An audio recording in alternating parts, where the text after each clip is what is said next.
اعوذ باللہ من الشیطان الرجیم بسم اللہ الرحمن الرحیم۔ معراج کی شب جو ہے اس کی عبادات اور معمولات جو ہیں وہ سماعت فرمائیں۔ حضرت انس رضی اللہ عنہ روایت کرتے ہیں کہ نبی کریم صلی اللہ علیہ وآلہ وسلم نے ارشاد فرمایا، رجب کی 27ویں رات میں عبادت کرنے والوں کو 100 سال کی عبادت کا ثواب ملتا ہے۔ جو شخص 27ویں رجب المرجب کی رات 12 رکعت نماز اس طرح پڑھے کہ ہر رکعت میں سورہ فاتحہ پڑھ کر قرآن کریم کی کوئی صورت پڑھے اور 2 رکعت پر تشہد یعنی التحیات للہ آخر تک پڑھ کر بعد درود و سلام پھیر دے، یعنی درود و سلام پڑھ کے اس کے بعد سلام پھیر دے اور 12 رکعت پڑھنے کے بعد 100 مرتبہ یہ تسبیح پڑھے، سبحان اللہ والحمد للہ ولا الہ الا اللہ واللہ اکبر، پھر 100 مرتبہ استغفر اللہ اور 100 مرتبہ درود پاک پڑھے تو دنیا اور آخرت کے امور کے متعلق جو چاہے دعا کرے اور صبح میں روزہ رکھے تو یقیناً اللہ تعالیٰ اس کی تمام دعائیں قبول فرمائے گا، مگر یہ کہ وہ کوئی ایسی دعا نہ کرے جو گناہ میں شمار ہوتی ہو، کیونکہ ایسی دعا قبول نہ ہوگی۔ یعنی 12 رکعت اس طرح پڑھے، ایک رکعت میں سورہ فاتحہ پڑھے اور کوئی اور سورت پڑھ دے، اس کے بعد 2 رکعت پڑھ کر تشہد بیٹھے اور آخر تک پڑھ کے سلام پھیر دے، یعنی 2 رکعت پڑھے اور 12 رکعتیں اس طرح پڑھے، اس کے بعد 100 مرتبہ یہ تسبیح پڑھے، سبحان اللہ والحمد للہ ولا الہ الا اللہ واللہ اکبر، اس کے بعد 100 مرتبہ استغفر اللہ اور 100 مرتبہ درود پاک پڑھے تو اللہ تعالیٰ اس کی تمام دعاؤں کو قبول کرے گا، رات کی عبادت کرے اور صبح کا روزہ رکھے۔ اسی طرح یہ شعب الایمان کتاب ہے، 5ویں جلد ہے اور 346 نمبر صفحہ پر یہ حدیث مبارکہ لکھی ہوئی ہے۔ اسی طرح حضرت امام حسن بصری رضی اللہ عنہ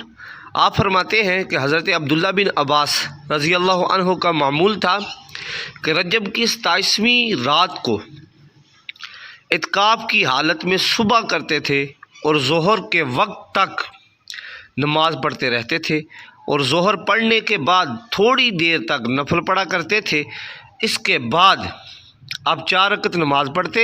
اور ہر ایک رکعت میں ایک دفعہ الحمد شریف پڑھ کر اور ایک دفعہ موذتین سے مراد ہے، موذتین کہتے ہیں سورۃ الاخلاص، سورۃ الفلق اور سورۃ الناس کو، 3 دفعہ سورۃ القدر اور 50 مرتبہ سورۃ الاخلاص پڑھتے تھے اور کہا کرتے تھے کہ سرور کونین صلی اللہ علیہ وآلہ وسلم کا یہی معمول تھا۔ تو یہ حضرت عبداللہ بن عباس کا معمول تھا اور یہ کرتے تھے اور کہتے تھے کہ حضور صلی اللہ علیہ وآلہ وسلم کا یہی معمول تھا کہ آپ بھی اسی طرح کیا کرتے تھے، تو اللہ تعالیٰ ہمیں کرنے کی توفیق عطا فرمائے۔ اور اسی طرح 27ویں رجب کا روزہ، اس کی فضیلت کیا ہے؟ حضرت ابو ہریرہ رضی اللہ عنہ روایت کرتے ہیں کہ رسول اللہ صلی اللہ علیہ وآلہ وسلم نے ارشاد فرمایا، جس نے 27ویں رجب کا روزہ رکھا اسے 60 سال کے روزوں کا ثواب ملے گا۔ ایک حدیث میں ہے، ماہ رجب میں ایک ایسا دن ہے اور ایک ایسی رات ہے جس نے اس دن کا روزہ رکھا اور رات کو قیام کیا، اسے 100 سال کے روزوں اور قیام کا ثواب ملتا ہے، اور وہ رجب کی 27ویں رات کا، یعنی رجب کی 27ویں رات کو جس نے عبادت کی اور 27ویں دن کو، یعنی جو 27ویں رجب کی تاریخ ہوگی،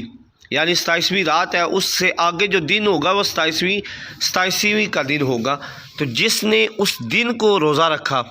اور رات کو قیام کیا تو اللہ تعالیٰ اسے اس رات کے قیام کا ثواب ملے گا اور 100 سال کے روزوں کا ثواب ملے گا۔ اللہ تعالیٰ کرنے کی توفیق عطا فرمائے۔ اور یہ جو احادیث مبارکہ ہے، غنیۃ الطالبین کتاب ہے، فصل ہے فی آداب الصیام وما ینہا عن من الآثام، جلد نمبر 1 ہے اور 332 نمبر صفحہ ہے۔ اللہ تعالیٰ عمل کی توفیق عطا فرمائے۔ اور اس رات کو بڑی ہی بابرکت رات ہے، اسی رات کو حضور صلی اللہ علیہ وآلہ وسلم سدرۃ المنتہا سے آگے اللہ کی بارگاہ میں گئے اور اللہ سے ملاقات کی، اور اللہ نے ہمیں نماز کا تحفہ بھی عطا فرمایا۔ تو 15ویں پارے میں سبحان الذی اسرا بعبدہ لیلا من المسجد الحرام الی المسجد الاقصی الذی بارکنا حولہ لنریہ من آیاتنا انہ هو السمیع البصیر 15واں پارہ بھی سٹارٹ ہو رہا ہے اس آیت کریمہ سے۔ تو اللہ تعالیٰ نے قرآن پاک میں بھی اسی واقعہ کو ذکر کیا ہے، یعنی حضور جب عرش معلیٰ پہ گئے، اللہ کے ساتھ ملاقات کی، تو بڑی ہی بابرکت رات ہے۔ اللہ تعالیٰ عمل کی توفیق عطا فرمائے، رات کو قیام کرنے کی توفیق عطا فرمائے اور صبح کو روزہ رکھنے کی توفیق عطا فرمائے۔ جزاک اللہ خیرا و احسن الجزا۔